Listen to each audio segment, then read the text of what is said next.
लाल किला बनाया, वो बादशाह का घर है। से राजनीतिक बदलाव आते हैं, वही माहौल सब तरफ जाता है। दोस्तों नमस्कार, मैं रम्मू सिंह। आज हम दिल्ली के फतेहपुर मस्जिद में हैं। इमाम साहब हैं डॉक्टर मुफ्ती मुकर्रम अहमद जी। यह मस्जिद 377 साल पुरानी हो चुकी है। इन 377 वर्षों में क्या क्या बदलाव देखे हैं इस स्थान में? जैसे राजनीतिक बदलाव आते हैं, वही माहौल सब तरफ जाता है। शाहजहां बादशाह ने ये मस्जिद बनाई और शाहजहां आबाद के नाम से ये शहर बसाया। पहले ये शहर नहीं था। लाल किला बनाया, वो बादशाह का घर है, और मस्जिद पूजा के लिए, इबादत के लिए बनाई। तो शाहजहां बादशाह ने इस शहर को बसाया और उन्होंने दरियागंज एक पूरी बस्ती बसाई, जहाँ पर उनके लाल किले के जो अफसर होते थे, जो स्टाफ होता था, वो रहता था। तो ये मस्जिद जभी से बहुत मशहूर है।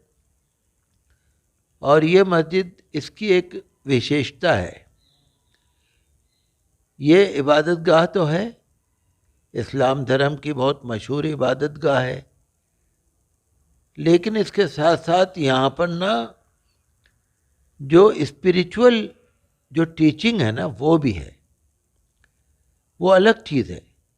रिलीजन अलग चीज़ है, उसके बाद जो उसकी हायर उसकी एक स्टेटस है, वो स्पिरिचुअलिज्म, वो भी है यहाँ पर। और एक यहाँ दरगाह भी है, जहाँ पर सूफी संतों की कुछ कब्रें हैं। दूसरी विशेषता यह है कि ये मस्जिद जो है ना, ये एजुकेशन से जुड़ी हुई है। एजुकेशन, यहाँ पर जो भी पढ़ने आते हैं बच्चे, तालीम, पढ़ाना, पढ़ना, लोगों को शौक़ दिलाना, लोगों की हेल्प करना, ऐसे गरीबों का खाना जिसको लंगर कहते हैं। आजकल तो नहीं है वो, आजकल तो है, सीमित है। आजकल तो किसी किसी को लाके लोग टिफ़िन में लाके खाना दे देते हैं। पहले पब्लिक का होता था यहाँ, तो आजकल वो काफ़ी दिनों से वो नहीं है। तो रिलीजन भी है, स्पिरिचुअलिज्म भी है, एजुकेशन भी है, और दूसरी विशेषता यह है कि नॉन पॉलिटिकल, राजनीति यहाँ नहीं है। यहाँ पर हम लोगों का राजनीति से कोई सीधा संबंध नहीं है। हमारे सबसे अच्छे संबंध हैं।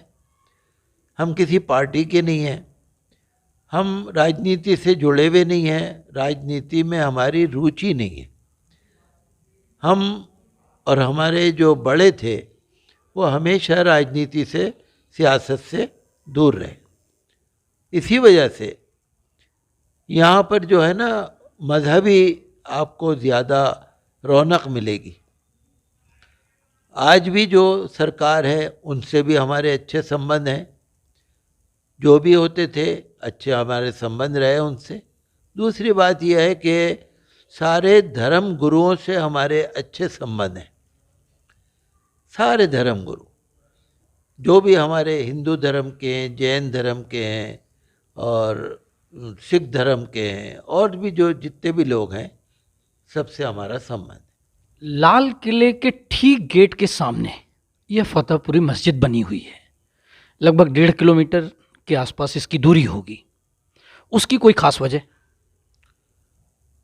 तारीख में लिखा है, इतिहास में लिखा है कि लाल किले से और मस्जिद फतेहपुरी तक जो ये बाज़ार है, इसका डिज़ाइन किया था शाहजहां बादशाह की बेटी ने। उन्होंने इसको डिज़ाइन किया था। यहाँ पर ज़्यादातर लेडीज़ का सामान बिकता था, और जो यहाँ पर नहर चलती थी, लाल किले से मस्जिद फतेहपुरी तक नहर थी, और वो नहर की, अगर आप यहाँ रोड को खुदाई करेंगे तो नहर की मुंडेर अब भी है। सड़क के नीचे। सड़क के नीचे। अभी चांदनी चौक में ब्यूटिफिकेशन का काम हुआ था। जी। ये लोग जो खुदाई कर रहे थे तो इन्होंने देखा कि वो नहर की मुंडेरे अभी भी मिली, अभी भी मुंडेरे हैं और उसमें रेते का भराव है। तो बड़ी रौनक की जगह है ये, आज भी रौनक की जगह है, पहले भी रौनक की जगह थी। मैंने देखी यहाँ बहुत सारी पुरानी बिल्डिंगें आज भी बनी हुई हैं। हाँ, बहुत पुराने बिल्डिंगें हैं, ये बाज़ार भी बहुत पुराना है। और इस इलाके को, लाल किले को, मस्जिद फतेहपुरी को हर दौर में ये फेमस रहा है, हर दौर में। अंग्रेज़ों के दौर में भी ये मस्जिद भी बहुत मशहूर थी, आज भी मशहूर है। और मैं समझता हूँ कि शायद बादशाह ने बड़े दिल से बनाई होगी और नीयत अच्छी रही होगी उनकी। कितने अच्छे लोग होंगे जिन्होंने ये बनाया। आज भी जब आप मस्जिद के गेट के अंदर आते हैं ना, आपको ऐसा लगेगा कि कोई आपके अंदर रूहानियत आ रही है। हालांकि बाज़ार में, यहाँ तो बहुत मशहूर बाज़ार है, ड्राई फ्रूट का है और ऑप्टिकल सामान का है, कपड़े का है, जेवरात हैं, मिठाइयाँ हैं, सारी चीज़ें हैं, बहुत मशहूर हैं। बहुत बड़ी बड़ी दुकानें, बहुत पुरानी दुकानें, दुकानें भी पुरानी हैं। आज मस्जिद के 3 तरफ दुकानों का निर्माण कर दिया गया है। असल में यह है कि एनक्रोचमेंट है, ये एनक्रोचमेंट है ये सारा। ऊपर बिल्डिंग में एनक्रोचमेंट है, मस्जिद के पीछे एनक्रोचमेंट है। और वो, अब मैं क्या कह सकता हूँ, मेरे तो होश से पहले की चीज़ है, तो मैं तो उसमें कुछ बोल नहीं सकता। लेकिन ये एनक्रोचमेंट है जो होना नहीं चाहिए था, लेकिन कोई मजबूरियाँ रही होंगी, जो यहाँ की जो मुंतज़िमा कमेटी रही होगी, जो मैनेजिंग कमेटी, उसकी कोई मजबूरी रही होगी, कोई बात होगी। कभी कभी आदमी चाहता है कि कुछ ना हो, लेकिन हो जाता है, कोई हमारे इख्तियार में नहीं होता। कभी कभी ऐसा होता होगा, लेकिन एनक्रोचमेंट की वजह से मस्जिद की जो सुंदरता है ना, वो ज़रा कम हो गई। और बस ये है कि असल में यहाँ पर ये जो मस्जिद है, ये औकाफ में है, वक्फ बोर्ड में। तो वक्फ बोर्ड की भी कुछ मजबूरियाँ रहती हैं, वो भी उनके पास पैसा नहीं होता, क्या नहीं होता। तो यहाँ ज़्यादातर जो आप देख रहे हैं ना रौनक, ये पब्लिक चैरिटी की है। अगर आप खाली वक्फ बोर्ड पे निर्भर होते ना तो ना होता। आपने देखा जितना सुंदर कोर्ट यार्ड है, इसका सहन है, पब्लिक के चंदे से बना है। जितना संगमरमर का काम है, कोटा स्टोन का काम है, लिखाई का काम है, एनग्रेविंग है, और जितना ये सारे काम मार्बल है, ये सब पब्लिक के पैसे से। और आज भी जो काम हो रहा है वो पब्लिक के पैसे से हो रहा है। अगर पब्लिक ना करे तो आप तो यहाँ पर सही तरह इबादत भी नहीं कर सकते थे। फॉरेनर, विदेशी लोग अभी भी मैंने देखा कि बहुत सारी संख्या में सारा दिन यहाँ लोग आ रहे हैं। यहाँ आते रहते हैं लोग। यहाँ पर तो विदेश के लोग भी आते हैं और दूसरे प्रदेशों से भी आते हैं। मस्जिद का नाम बहुत है और कई दफ़ा बड़े बड़े अफसर आ जाते हैं, कभी कभी डिप्लोमेट्स आ जाते हैं, कभी कभी हमारे कोई मंत्री वगैरह भी आ जाते हैं। पहले यहाँ पर लेफ्टिनेंट गवर्नर HL कपूर साहब थे, वो कई दफ़ा आए। और आपको खुशी होगी कि ज्ञानी ज़ैल सिंह राष्ट्रपति 18 मार्च 1984 को मेरी बहन की शादी में इसी कमरे में आए थे, जहाँ अपन आज बैठे हुए हैं। जी, राष्ट्रपति। और जो फाउंडर ऑफ पाकिस्तान मोहम्मद अली जिन्ना वहीं बैठते थे जहाँ आप बैठे।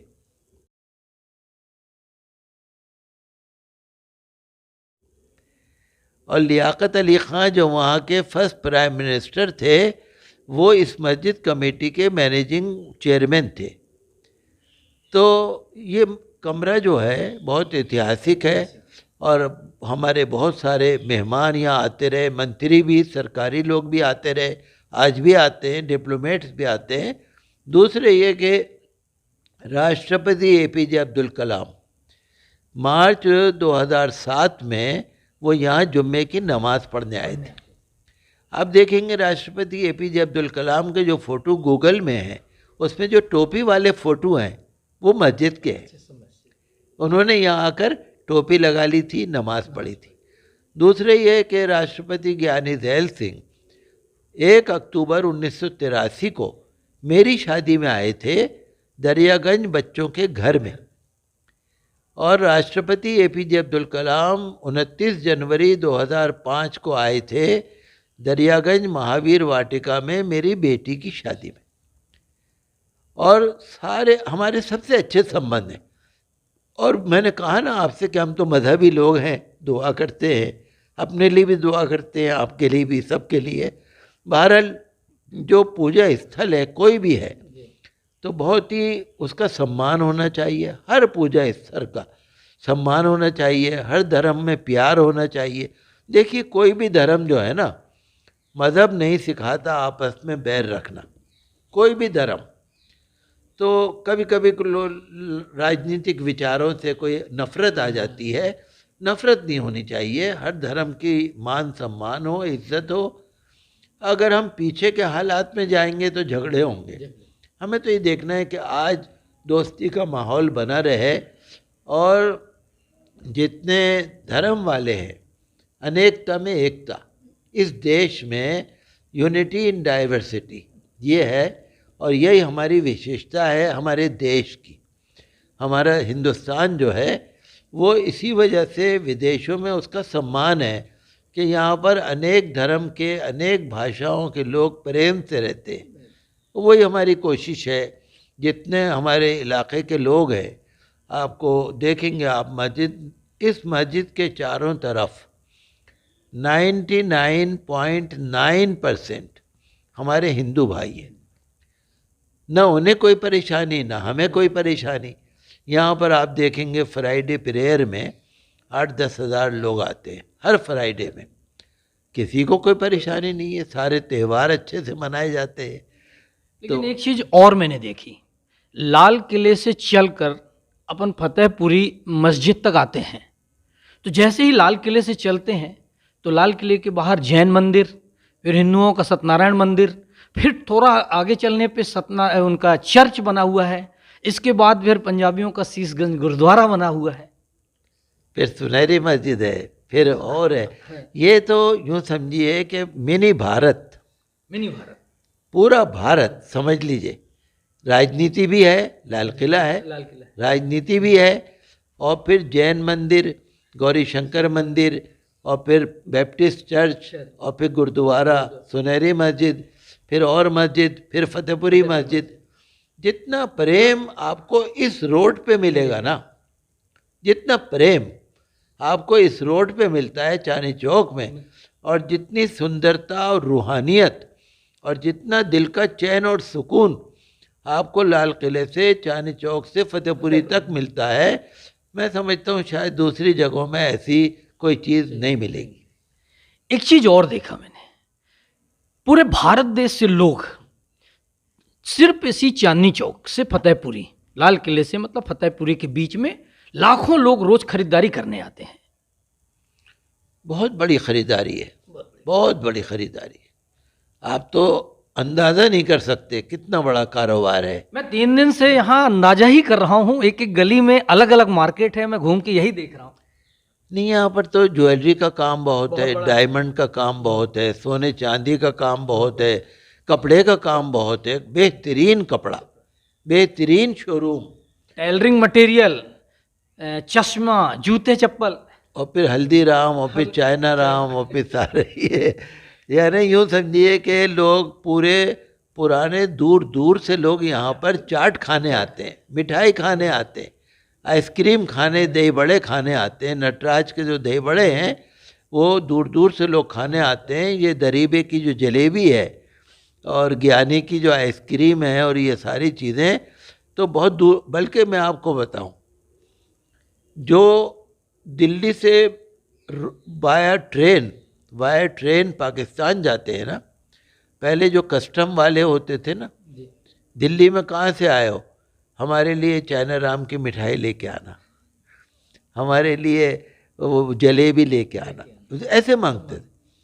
मुझे बता रहे थे एक साहब, कहने लगे हमें किसी ने बता दिया था, हम चाइना राम का 2 किलो का डिब्बा ले गए, कस्टम वालों ने, कहने लगे उन्होंने हमारा कस्टम भी हल्का कर दिया, तुम इतने प्रेम से ही लाए हो। तो यहाँ की मिठाई जो है ना मशहूर है। मशहूर है, पूरे देश में मशहूर है। और ये बरकत है इन्हीं धर्मों की। जो धर्म है ना यहाँ पर, जो धार्मिक स्थान है ना, और धार्मिक स्थान वो है जो वर्ल्ड में मशहूर है, छोटे नहीं है। जो गौरी शंकर मंदिर है या जैन मंदिर है या ये गुरुद्वारा सीसगंज है या मस्जिद फतेहपुरी है, ये बड़े बड़े स्थान हैं, बहुत मशहूर। तो इससे ये पता लगता है कि धर्म में बड़ी कशिश है, अट्रैक्शन है, और हमें सबको प्यार और प्रेम से ही रहना चाहिए। लाल किला लाल पत्थर का बना हुआ है, फतेहपुरी मस्जिद भी पूरी लाल पत्थर की ही बनी हुई है। दोनों में क्या समानता, कुछ समानता है? वो एक ही आदमी ने बनाया, बादशाह ने बनाया। तो उस ज़माने में मैं समझता हूँ शायद इस पत्थर का ज़्यादा चलन होगा, क्योंकि ज़्यादातर आप जो बिल्डिंगें देखे ना है ना वो लाल पत्थर की हैं। तो अब कोई बात रहती होगी शायद कोई, और फिर वैसे भी सुंदर लगता है, बहुत अच्छा। और उसमें कहीं कहीं अगर संगमरमर का लगा दो जोड़ तो अच्छा लगता है। सुंदर होने की वजह से, पत्थर तो और भी होते होंगे, लेकिन ये लाल पत्थर जब आप देखते हैं ना, सुबह सुबह की धूप निकलती है, सुबह की दादी धूप निकलती है, बहुत सुंदर लगता है। कभी बारिश हो जाती है, कभी बादल और घट आ जाती है। अब देखिए उस वक्त ये चांदनी रात होती है, उसमें इस मस्जिद की जो रौनक है वो आप देखिए। बहुत बहुत शुक्रिया आपका। Thank you, thank you. हमारी आपके लिए बहुत ही शुभकामनाएं। अब नया साल भी आ रहा है और हमारे लिए आपके लिए हर वक्त शुभकामनाएं। और हम तो यही चाहते हैं कि देश आगे बढ़े। हम अमृत काल में हैं, 75 साल पूरे हो गए, लेकिन हम चाहते हैं कि सेंचुरी पूरी हो, सदी पूरी हो, और यही प्रेम प्यार रहे। राजनीति हो कोई बात नहीं, लेकिन नफरत ना हो।